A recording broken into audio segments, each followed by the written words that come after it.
गीता जीवन में धर्म, कर्म और प्रेम का पाठ पढ़ाती है।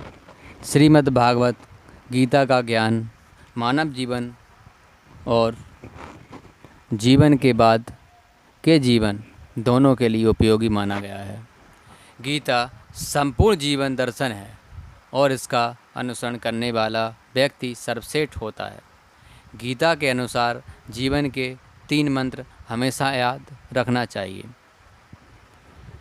श्रीमद् भागवत गीता में कहा गया है कि जीवन के 3 मंत्र हर किसी को याद रखने के लिए हैं। आनंद में किसी को वचन मत दीजिए, क्रोध में उत्तर मत दीजिए और दुख में निर्णय मत लीजिए।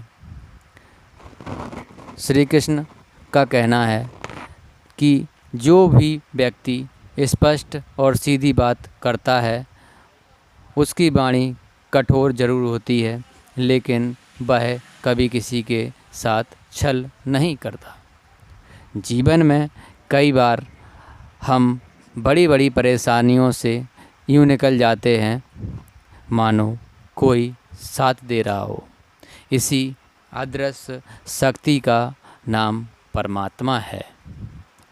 श्री कृष्ण कहते हैं कि क्रोध बुरा होता है, पर जहाँ ज़रूरत हो वहाँ दिखाना चाहिए, नहीं तो गलत करने वाले को इस बात का एहसास नहीं होता कि वो कुछ गलत कर रहा है। ऐसी स्थिति में वो आपके साथ हमेशा वैसा ही व्यवहार करेगा।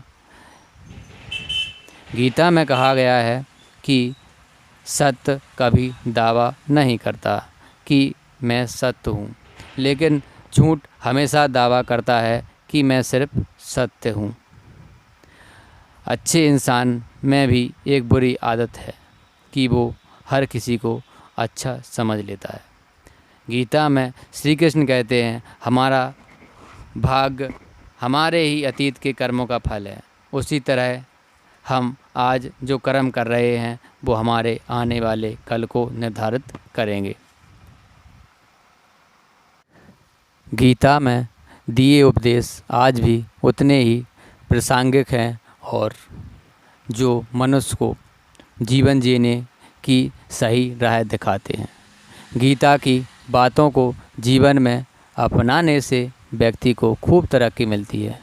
गीता एक ऐसा ग्रंथ है जो मानव को जीने का सही ढंग सिखाता है। एक ही कर्म किसी के लिए पाप बन जाता है और किसी के लिए पुण्य बन जाता है। दोस्तों, एक मनुष्य किसी कमज़ोर और बूढ़े व्यक्ति का धन लूटने के लिए उसकी हत्या कर देता है तो उस व्यक्ति को निश्चित ही उसके द्वारा किए गए कर्म का पाप लगता है। और यदि दुष्ट मनुष्य किसी स्त्री के साथ ज़बरदस्ती करता है या बलात्कार करने की कोशिश कर रहा है तो उस स्त्री की रक्षा करने के लिए अगर कोई व्यक्ति उस दुष्ट मनुष्य की हत्या कर देता है तो उसे पाप नहीं लगता बल्कि पुण्य लगता है।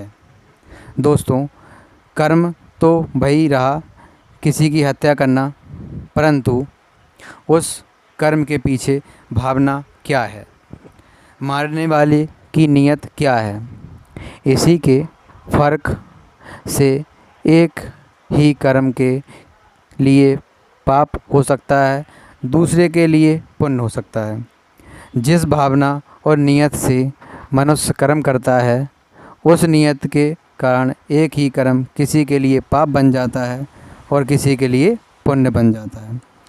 कर्म के इस ज्ञान के द्वारा ही मनुष्य को कर्म, विकर्ण और अकर्म की पहचान होती है।